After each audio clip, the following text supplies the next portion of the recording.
Sir Jim Ratcliffe. What we learned from new Man Utd co-owners interview. Billionaire owners of Premier League football clubs are known for being elusive figures. And yet a relaxed Sir Jim Ratcliffe seemed more than happy to chat as he strode into the boardroom of Ineos Knightsbridge headquarters in London for his first interview since becoming the single biggest shareholder at Manchester United. This was the culmination of a journey that he had hinted at 7 years ago when he first told me of his love for the club he had supported since childhood. On Wednesday, I asked him what it was like to have secured the keys to Old Trafford. "A dream come true," he replied. Later, he showed us a collection of sports memorabilia, with a photo of United legend George Best in pride of place. Despite denials of greenwashing, Ineos has long been accused of using a range of sports investments to improve its image, amid criticism from campaigners over the petrochemicals giant's impact on the environment. But once in Ratcliffe's company, it is hard not to conclude that the thrill of the challenge and a love of adventure is a major part of his motivation. As well as conveying his love for the club, Ratcliffe wanted to express his ambition and his determination to revive its fortunes. And while his admiration for both Manchester City and Liverpool shone through, he also insisted that both could be knocked off their perch within 3 years. While such rhetoric, echoing the sentiments of Sir Alex Ferguson's statement of intent after arriving as manager in 1986 will have resonated with many fans, it may backfire on the 71-year-old if United failed to deliver in coming seasons. But to be fair to Ratcliffe, he seemed to be speaking from the heart. He also warned that his plan to turn the club into title contenders again would require patience, describing it as the greatest challenge. Fans will admire Ratcliffe answering difficult questions. Other territory was trickier for Ratcliffe to navigate. His praise for the Glazer family will have raised eyebrows among those supporters furious with the Americans for the debt in decline that has come to define their 19-year ownership. Ratcliffe appealed for time to prove their power-sharing relationship could work. And while being careful not to criticize the Glazers directly, and emphasizing the need to look forwards, not backwards, he admitted to me that he understood the fans' anger. And he made clear that the club's structure, recruitment, performances under the Glazers in recent years had not been good enough. Ratcliffe is one of the world's wealthiest businessmen. Despite a down-to-earth manner, a sense of his steeliness came through in discussing the pursuit of Newcastle's sporting director Dan Ashworth as part of the Ineos overhaul at Old Trafford. But a suggestion by Ratcliffe that Mason Greenwood may still have a future at Old Trafford will have sparked debate and surprise in some quarters. The striker is on loan at Spanish club Getafe after an internal investigation concluded he should play elsewhere. That came after charges against the player, including attempted rape and assault, were dropped. He denied all the alleged offenses. But any return could risk a repeat of the outcry from both in and outside the club when it initially considered reintegrating him last year, before a U-turn. Another major decision now facing Ratcliffe is what to do about the tired, Old Trafford Stadium. His preference for a new, world-class stadium will have impressed many fans dismayed by a lack of investment into the club's aging infrastructure.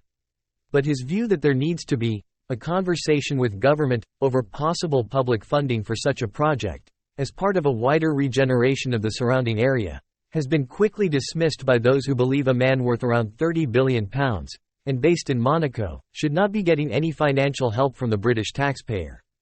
The government is also likely to reject such a suggestion. One source told BBC Sport that funding football stadiums brought obvious integrity issues. Ratcliffe does not come across as a man who gets too bothered by criticism. He is accustomed to handling thorny issues while heading up his vast business empire. He explained to me how 24 hours earlier, he'd been at a major chemicals industry summit in Antwerp, expressing his concerns over carbon taxation and competitiveness to some of Europe's top politicians. A day later, here he was in London, discussing the future of United, their coach, and their stadium. And by fronting up to the media in such a way, he has already distinguished himself from the Glazers. Many fans will admire the openness and accountability, and his willingness to answer difficult questions. But ultimately he will be judged on whether he can deliver on his pledge to restore United to the top of the game.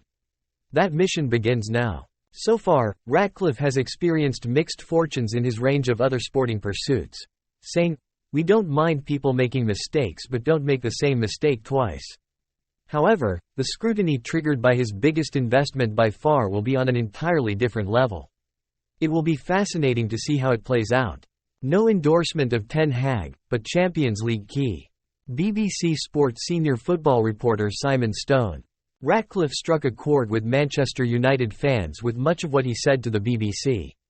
However, bold words are one thing. Execution is a completely different matter.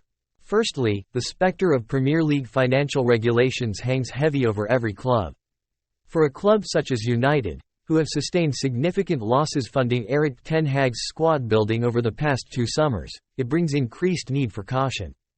It is why Ratcliffe also said Champions League qualification is of major significance.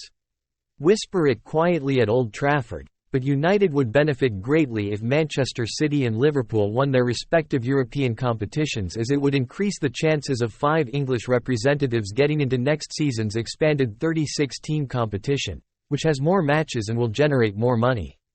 Almost as much as improving United at buying better players, new chief executive Omar Berrada and intended sporting director Dan Ashworth need to make the club better at selling them. Since Romelu Lukaku's exit for Inter Milan in 2019, they have sold one player, Wales international Dan James, for more than £20 million. It is the stinging reality that Jude Bellingham would not have considered joining United last summer. The same is also true of Erling Haaland the year before. United did not try to sign Declan Rice before he joined Arsenal. Once you start seeking alternatives for players of that caliber, you're picking from a level below. Marcus Rashford's future is fascinating, not least because, under the current way homegrown players are valued under financial fair play rules, he would make a massive difference to United's budget because any transfer fee would be pure profit. Fortunes can change very quickly in football, but unless City, Liverpool and Arsenal all take a significant step back, United will have to close the gap in stages rather than doing it straight away. Since taking over Nice in 2019, Ratcliffe's Ineos operation has sacked 5 managers. Ratcliffe told BBC Sport the ownership had made mistakes that we wouldn't want to repeat. While Ratcliffe avoided speaking directly about Ten Hag's future, it is known Ashworth likes to take time assessing situations before reaching any conclusions. But how much time? Ratcliffe's Champions League qualification aim suggests the Dutchman will at least get until the end of the season, by which time his contract will have 1 year to run. David Moyes and Louis van Gaal were both sacked for failing to secure a place at Europe's top table, in Van Gaal's case despite winning the FA Cup. José Mourinho went when the top 4 was sliding away. The same was true of Ole Gunnar Solskjaer. United have new people making decisions now, but given the financial reality of life at Old Trafford, it would be a surprise